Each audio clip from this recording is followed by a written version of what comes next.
दोस्तों, झारखंड के चुनावी समर में आज का दिन बहुत ही महत्वपूर्ण होने वाला है। प्रधानमंत्री मोदी की आज 2 रैलियां हैं झारखंड में। आप ये कह सकते हैं कि झारखंड बीजेपी के लिए इतना महत्वपूर्ण है कि हरियाणा में प्रचार हो रहा था, लेकिन हरियाणा का प्रचार छोड़कर मोदी जी झारखंड पहुंच गए थे। झारखंड में कल अमित शाह भी थे। अमित शाह ने न केवल बीजेपी का घोषणा पत्र जारी किया, बल्कि जबरदस्त तरीके से हेमंत सोरेन को निशाने पर भी लिया। जेएमएम यानी कि इंडिया गठबंधन की सरकार को निशाने पर लिया। दोस्तों, लेकिन मोदी झारखंड में रैलियों को संबोधित करते उससे पहले ही क्या कोई बड़ा खेल हो गया है? ऐसा खेल जिसकी हिंट ऐसा लगता है बीजेपी को ही मिल गई है, इसीलिए शायद बीजेपी की तरफ से इस तरह की बयानबाजियां हो रही हैं। वो खेल कौन सा है और झारखंड का जो पूरा का पूरा चुनावी समर है वो बीजेपी के लिए मुश्किल कैसे बन गया है, सब कुछ मैं आपको तफसील से बताऊंगी। साथ में आपको ये भी बताऊंगी कि कैसे मोदी के झारखंड पहुंचने के 24 घंटे पहले ही हेमंत सोरेन ने मोदी को दे दिया है जोर का झटका, वो भी जोर से। लेकिन ये तो आप जानते ही हैं दोस्तों कि कल झारखंड के लिए घोषणा पत्र जारी किया गृह मंत्री अमित शाह ने। तो इसको संकल्प पत्र का नाम दिया गया।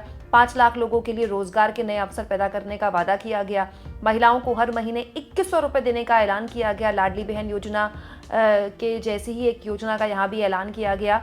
इसके अलावा जो सबसे महत्वपूर्ण ऐलान, जो सबसे महत्वपूर्ण घोषणा जिसने हेडलाइन बनाई, जिसने सुर्खियां बनाई, वो है यूसीसी यानी कि यूनिफॉर्म सिविल कोड, समान नागरिक संहिता लेकर आएंगे असम की तरह। यहाँ भी कहा झारखंड में, ये कहा अमित शाह ने कि जैसे हम असम में हमने घुसपैठियों की दिक्कत को सॉल्व कर लिया यूसीसी की वजह से, हम वही जो कदम है वो झारखंड में भी उठाएंगे। दोस्तों, इसी मुद्दे पर हेमंत सोरेन ने बीजेपी को निशाने पर ले लिया। मतलब अमित शाह के कामकाज पर ही सवाल उठा दिए। अमित शाह आखिर कर क्या रहे हैं, ये सब कुछ मैं आपको तफसील से बताऊंगी। लेकिन पहले ये जानिए कि झारखंड में दोस्तों जो आदिवासी समुदाय है वो बहुत ही निर्णायक होता है। और झारखंड में ज़्यादातर जो मुख्यमंत्री रहे वो आदिवासी समाज से ही रहे हैं। और आदिवासी समाज, मैं ये तो नहीं कह रही हूँ कि बहुसंख्यक है और आदिवासी समाज ही हर सीट को प्रभावित करता है, लेकिन झारखंड छोटी विधानसभा है, बहुत बड़ी विधानसभा नहीं है महाराष्ट्र की तरह। लेकिन अगर वहाँ पर 24 से 25 सीटें भी आदिवासी समुदाय प्रभावित कर रहा है तो आप समझ सकते हैं कि कितना महत्वपूर्ण ये पूरा का पूरा समुदाय है झारखंड में। दूसरा, झारखंड में हेमंत सोरेन आदिवासी समुदाय से ही आते हैं और हेमंत सोरेन को लोकसभा चुनाव से पहले जिस तरह से जेल में डाला गया, फिर वो जेल से बाहर आए, फिर उनकी कुर्सी को खतरा हो गया, चंपाई सोरेन तख्ता पलट करने को तैयार हो गए, लेकिन हेमंत सोरेन फिर से सीएम बन गए। ये बहुत हद तक झारखंड में जो आदिवासी अस्मिता है या झारखंड अस्मिता है, ये उस मामले को लेकर इंडिया गठबंधन लोगों के बीच जमीन पर उतरा। हेमंत सोरेन विक्टिम कार्ड खेल रहे हैं कि देखिए 5 साल में आधा वक्त तो हमने कोविड का देख लिया, उसके बाद 5 महीने हमको जेल में डाल दिया गया, उसके बावजूद भी हमने काम करके दिखाया है और अब हमसे कहा जा रहा है कि घुसपैठियों की वजह से जो झारखंड में जो आदिवासी आबादी है वो खतरे में है। अब अमित शाह ने कहा है कि यूसीसी जब हम लेकर आएंगे उसमें आदिवासियों को अलग रखा जाएगा, मतलब आदिवासियों को नहीं जोड़ा जाएगा।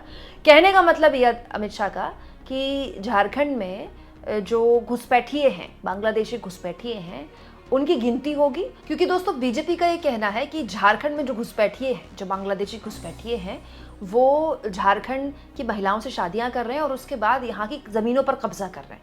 ये आरोप बीजेपी ने लगाए। बीजेपी पिछले कई दिनों से ये आरोप इंडिया गठबंधन पर लगा रही और ये कह रही है कि हेमंत सोरेन ये सब करवा रहे हैं, हेमंत सोरेन की शह पर ये सब कुछ हो रहा है क्योंकि ये इनका वोट बैंक है। अब घुसपैठिए बीजेपी वाले किस समुदाय को बोलते हैं मुझे आपको बताने की ज़रूरत नहीं है, लेकिन ये सब कुछ होता उससे पहले ही दोस्तों हेमंत सोरेन ने बीजेपी को दे दिया है जोर का झटका, वो भी जोर से। वैसे सच बताऊं तो पिछले कई दिनों से हेमंत सोरेन इस तरह के झटके दे रहे हैं बीजेपी को। प्रधानमंत्री मोदी आज झारखंड में होंगे तो आप मानकर चलिए कि प्रधानमंत्री मोदी भी इसी तरह की बातों को बल देंगे। प्रधानमंत्री मोदी रोटी की बात करेंगे, माटी की बात करेंगे, प्रधानमंत्री मोदी झारखंड अस्मिता की बात करेंगे, आदिवासियों की बात करेंगे और यूसीसी की बात करेंगे। आप मानकर चलिए कि इसी मुद्दे पर बीजेपी चुनाव लड़ रही है और इसी मुद्दे की हवा निकाल दी है हेमंत सोरेन ने मोदी के आने से पहले। दोस्तों, अमित शाह ने यह बयान दिया झारखंड में कल, तो हेमंत सोरेन ने जवाब में कह दिया ये लोग बांग्लादेशी घुसपैठ की बात करते हैं। मैं पूछना चाहता हूं कि देश के प्रधानमंत्री जी जब वे शपथ ग्रहण कर रहे थे तो संविधान किताब पर माथे में ठोक रहे थे। आप बोल रहे थे कि देश संविधान से चलेगा, कायदे कानून से चलेगा, हर वर्ग हर समाज को हक अधिकार मिलेगा। मैं ये जानना चाहता हूं कि बांग्लादेश के साथ अंदर ही अंदर कोई समझौता है क्या? आज बांग्लादेश के पूर्व प्रधानमंत्री का आपने यहाँ प्लेन उतारने क्यों दिया? उसे किस आधार पर शरण दे रखी है? ये बताइए। झारखंड में बिजली उत्पादन होता है और बांग्लादेश में सप्लाई करते हैं और बांग्लादेशी घुसपैठी की बात करते हैं। बांग्लादेश की सीमा का सुरक्षा किसके जिम्मे है? भारत सरकार के जिम्मे है। इसमें राज्य सरकार का कोई रोल नहीं है। बांग्लादेश से घुसपैठ करने वाले आपके साथी राज्यों में घुसकर आते हैं, वहां क्यों नहीं रोकते हैं घुसपैठ? बड़ी बात कह दी है हेमंत सोरेन ने। हेमंत सोरेन कह रहे हैं कि बांग्लादेशी घुसपैठिए कोई आसमान से उड़कर सीधे टपक थोड़ी जाते हैं झारखंड में। सिंपल सी बात है दोस्तों कि अगर झारखंड में बांग्लादेश के घुसपैठिए आ रहे हैं तो यह सबसे बड़ी विफलता तो केंद्रीय मंत्री अमित शाह की है। अमित शाह पिछले 5 साल से देश के गृह मंत्री हैं। मोदी जी ने उनके काम से इतने खुश हुए कि फिर से उनको गृह मंत्री बनाया। तो ये तो गृह मंत्री की नाकामी है ना, क्योंकि दोस्तों देश की सीमाओं की सुरक्षा कोई हेमंत सोरेन की सरकार की पुलिस तो करती नहीं है, कोई भी राज्य सरकार की जिम्मे नहीं होती है। देश की सुरक्षा की जिम्मेदारी सुरक्षा बलों पर है और वो सुरक्षा बल केंद्रीय गृह मंत्री अमित शाह के अंतर्गत आते हैं या फिर भारत सरकार के अंतर्गत आते हैं। तो भारत सरकार की विफलता है कि वो घुसपैठियों को आने से रोक नहीं पा रही है।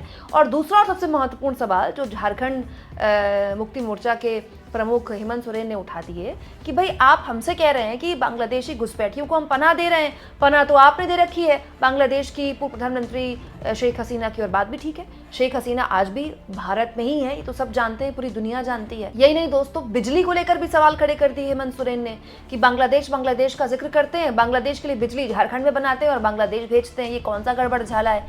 तो ये वो बातें हैं दोस्तों जो दिल्ली में बैठे आप और हम शायद नहीं महसूस कर सकते, लेकिन जमीन पर इन बातों का बहुत असर होता है। ये बात सही है दोस्तों कि हाल के दिनों में जाति पर वोट पड़े हैं, बड़े स्तर पर पड़े हैं और इसने अलग अलग राज्यों में बीजेपी के समीकरण खराब करे हैं। लेकिन ये भी बात सही है कि ये जो कट्टर हिंदुत्व का मामला है, कट्टर हिंदुत्व का जो मुद्दा है, उसने हरियाणा में बीजेपी को काफी फायदा पहुंचाया है और बीजेपी उसी एजेंडे को आगे बढ़ाना चाहती है। लेकिन झारखंड अलग है। झारखंड में जो आदिवासी समाज है वो बिल्कुल उसकी सोच अलग है, उसके मुद्दे अलग हैं और हेमंत सोरेन साफ तौर पर कह रहे हैं कि अगर आप ये कह रहे हैं कि आदिवासी खतरे में है झारखंड में घुसपैठियों की वजह से, तो ये घुसपैठिए आए कहां से? और अगर आए हैं झारखंड में तो ये किसकी विफलता है? यही नहीं दोस्तों, हेमंत सोरेन ने मोदी जी के झारखंड आने से पहले ही बीजेपी को एक और झटका दे दिया है। ये झटका बीजेपी को जोर का लगा। क्यों? क्योंकि ये बीजेपी के कोई छुटभइये नेता नहीं है जो हेमंत सोरेन ने अपनी पार्टी में शामिल करा दिए। दोस्तों बीजेपी के प्रदेश उपाध्यक्ष, मतलब प्रदेश उपाध्यक्ष प्रदेश अध्यक्ष के नीचे की पोस्ट होती है। हालांकि प्रदेश उपाध्यक्ष कई होते हैं राज्य में, लेकिन प्रदेश उपाध्यक्ष बहुत बड़ी पोस्ट होती है। झारखंड तो वैसे भी बहुत बड़ा राज्य नहीं है। प्रदेश उपाध्यक्ष जवाहर पासवान ने बीजेपी का साथ छोड़कर जेएमएम का हाथ थाम लिया। ये तब हो रहा था जब अमित शाह इस तरह की बातें कर रहे थे, घोषणा पत्र जारी कर रहे थे और मोदी के आने की तैयारी कर रहे थे। तो बीजेपी में जबरदस्त घुसपैठ कर दी किसने? हेमंत सोरेन ने। झारखंड मुक्ति मोर्चा के प्रमुख हेमंत सोरेन ने घुसपैठ कर दी कहा? बीजेपी के अंदर, और बीजेपी के उपाध्यक्ष को पार्टी में शामिल करा दिया। जवाहर पासवान खुद हेमंत सोरेन की पार्टी में शामिल हुए। और यहाँ मैं आपको बता दूं दोस्तों, जिस समुदाय से जवाहर पासवान आते हैं ये वो समुदाय है जिस पर बीजेपी की काफ़ी नज़र है। लोकसभा चुनाव के बाद बीजेपी ये चाहती है कि ये जो समुदाय है, पिछड़ा समुदाय, दलित समुदाय, वो उसके साथ जुड़े।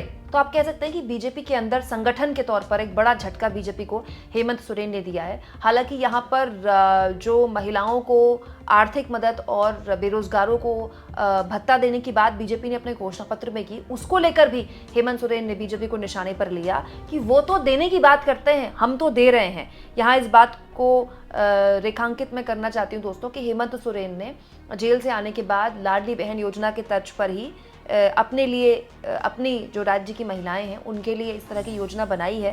दोस्तों अभी महिलाओं के खाते में 1000 रुपये जा रहा है और हेमंत सोरेन का कहना है कि चुनाव के बाद ये 2500 हो जाएगा। और ये अपने आप में एक गेम चेंजर योजना साबित हुई है। मध्य प्रदेश में शिवराज सिंह चौहान के लिए लाडली बहन योजना एक गेम चेंजर साबित हुई, तो उसी की तर्ज पर अलग अलग राज्यों में इस तरह की योजनाओं को आगे बढ़ाया जा रहा है। तो बहुत फर्क होता है दोस्तों। कोई ये वादा कर रहा है कि हम सत्ता में आएंगे तो देंगे, और कोई ये कह रहा है कि देखिए हमने तो पहली और दूसरी किस्त आपके पास पहुंचा भी दी और सरकार बनने के बाद आगे की किस्तें भी आएंगी। तो ये वो रेवड़ियां हैं दोस्तों जिसके भरोसे महाराष्ट्र में भी बीजेपी चुनावी समर में है।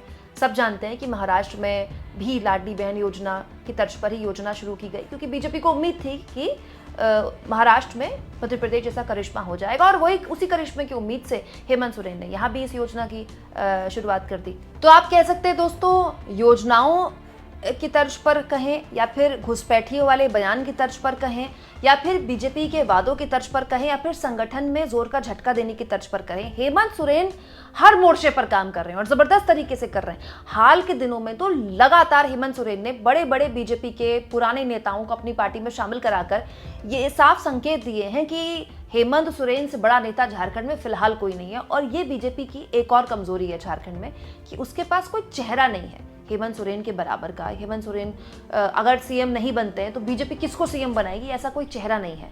हालांकि बीजेपी इसमें भी सहूलियत की राजनीति करती है, जिस राज्य में उसके पास चेहरा होता है वो देती है, जिस राज्य में नहीं होता है वो नहीं देती है। जैसे महाराष्ट्र में दोनों ही गठबंधनों ने सीएम का चेहरा नहीं दिया है। दोस्तों आपको क्या लगता है, झारखंड जिसके बारे में चर्चा कम हो रही है लेकिन वो कितना इंटरेस्टिंग होने वाला है चुनाव, क्या यहाँ पर बीजेपी को इंडिया गठबंधन पटखनी दे सकता है? कमेंट बॉक्स में जरूर लिखें और जितना हो सके चैनल को शेयर करें, सब्सक्राइब करें और थैंक्स फॉर ज्वाइन के ऑप्शन से अगर आप चाहें तो कुछ आर्थिक मदद भी चैनल की जरूर करें।